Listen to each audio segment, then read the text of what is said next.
Good morning, Final Fantasy XIV. I'm your host, Amadeus Aeon, and today's subject will be limit breaks, or also known as the limit break action. This action is unlocked right at your first dungeon at level 15, and it can be accessed through your actions and trait menu. Now, with this,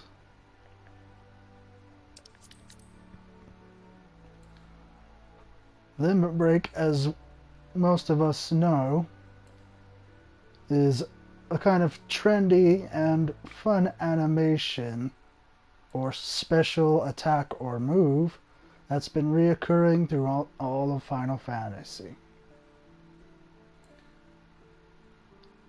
Typically, it's used as sort of a means to kind of break down an enemy or boss's health bar. But here in 14, it can serve a different purpose.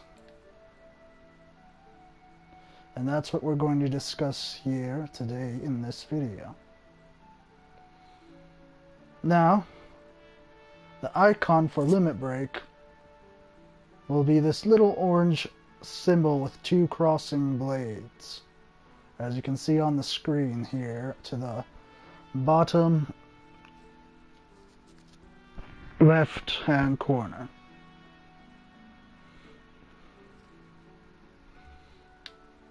Or about bottom right, whichever direction you're facing. Every job has a limit break.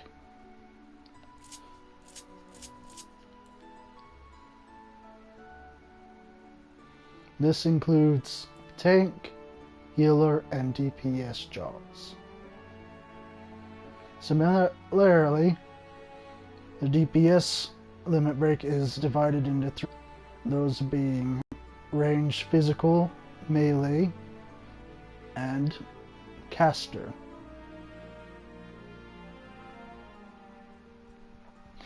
Now, as for functionality, the main deal behind limit break here is mostly for the DPS classes. However, because the healers and tanks didn't want to feel left out, the development team decided that it was also a good idea to kind of give them their own little limit break animations as well. First, let's go over the tank limit break. Now, with all the classes, they have three levels. First, second, and third levels. The first one, it can be used in special instances or in PvP mode, player versus player. And then the second level can be used in dungeons and raids. And the third level is strictly only available through raids and through primal fights in the game. Now for tanks, going back to tanks, the first tier is just a short sort of defensive ability. It enhances the party's overall defense, mitigating any damage that they receive. The second level is similarly the same, only it gives the party slightly more of a, I guess what you want to call, edge of sorts, so that they can, take a percentage of less damage for each time they're hit. And then the last one for tanks, level 3, is one huge animation, and it basically shields the whole party while also granting them temporary buffs which are given to you through level 1 and level 2. Next is the healer limit break. Level 1 for healers is just simple buff and sort of long range, party range, I should say, heal. Level 2, similar to level 1, it's a long range heal, party heal, and it grants the party sort of extra protection from ailments and damage. It also, very important, it also removes as it's used the party. Level 3 limit break for healers, which is quite useful when a group's close to wiping on a primal fight or a raid. It's used as a sort of last resort or a second chance, if you will, to kind of bring things back around.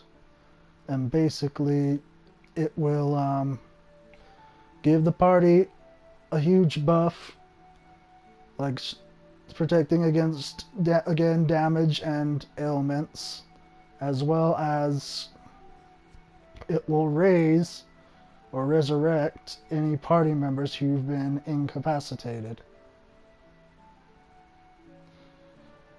Now, for the DPS, we'll start with melee limit break.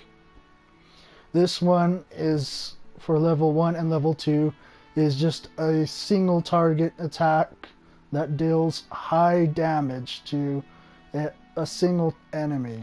So usually this limit break will be used on boss fights or primal fights to sort of, help things move along just a little bit quicker, or sometimes it can be even used to put an end to the fight if the target's HP is below a certain percentage.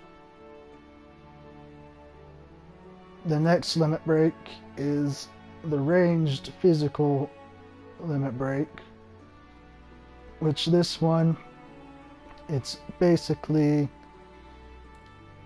a single line, straight line AoE across the battlefield that will hit any enemies, mobs, whatever you want to call them, in a straight line. So it's really good if you're trying to progress through maybe a certain phase in a fight, or kind of, take down some mobs that are kind of in your way. It helps, kind of weaken them down to a point where your other DPS can just one-shot them. And now the very last limit break is the caster limit break.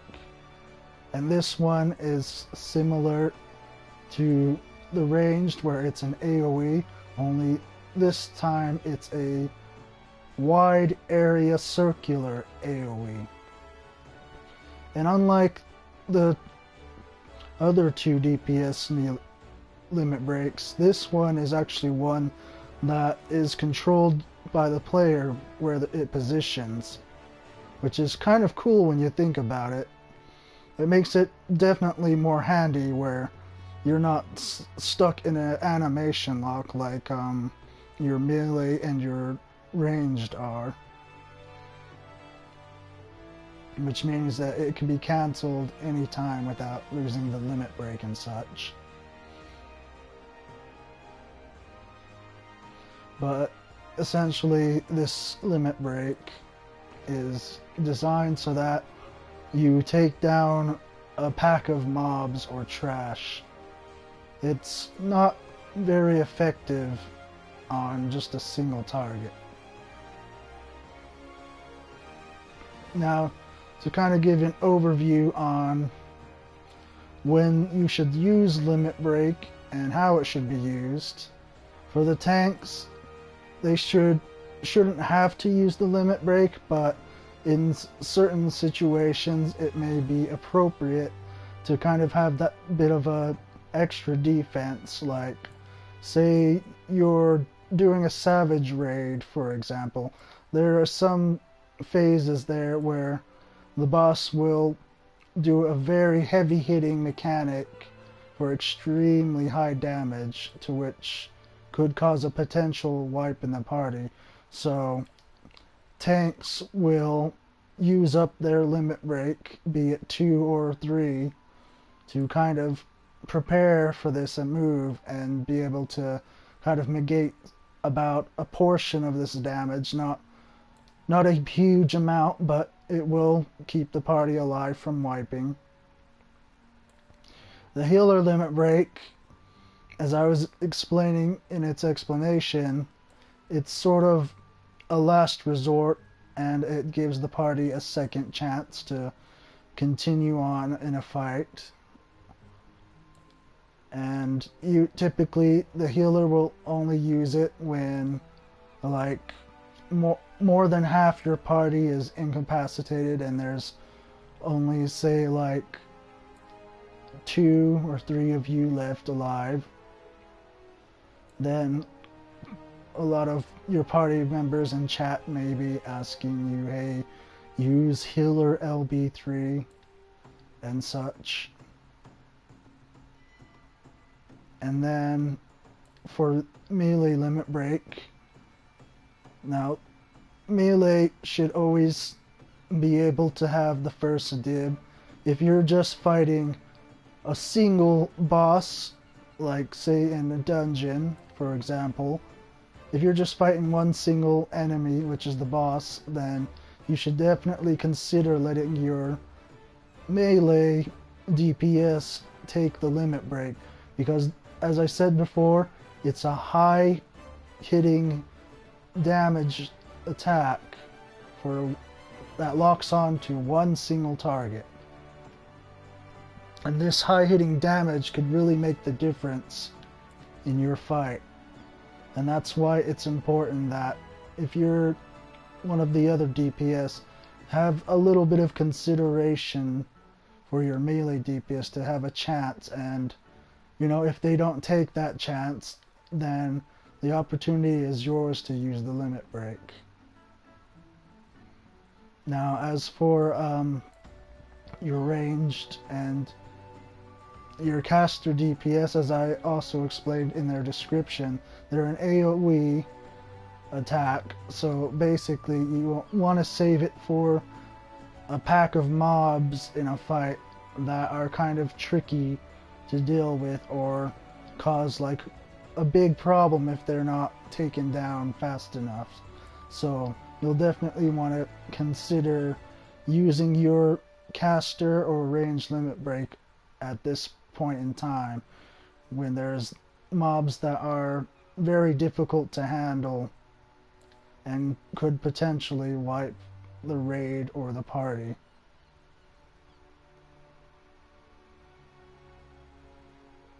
Now, if you enjoyed my video, thank you for watching. Leave a like or a comment below, and we'll see you in the next video. I will be doing another live stream later on today. It will be on Twitch this time instead of YouTube, but I will have the Twitch stream uploaded here on YouTube at a later time. If you'd like to join me there on Twitch, I will leave a link down below in the description. So feel free to check that out sometime later today. And thank you for watching again. We'll see you in my next video. So long.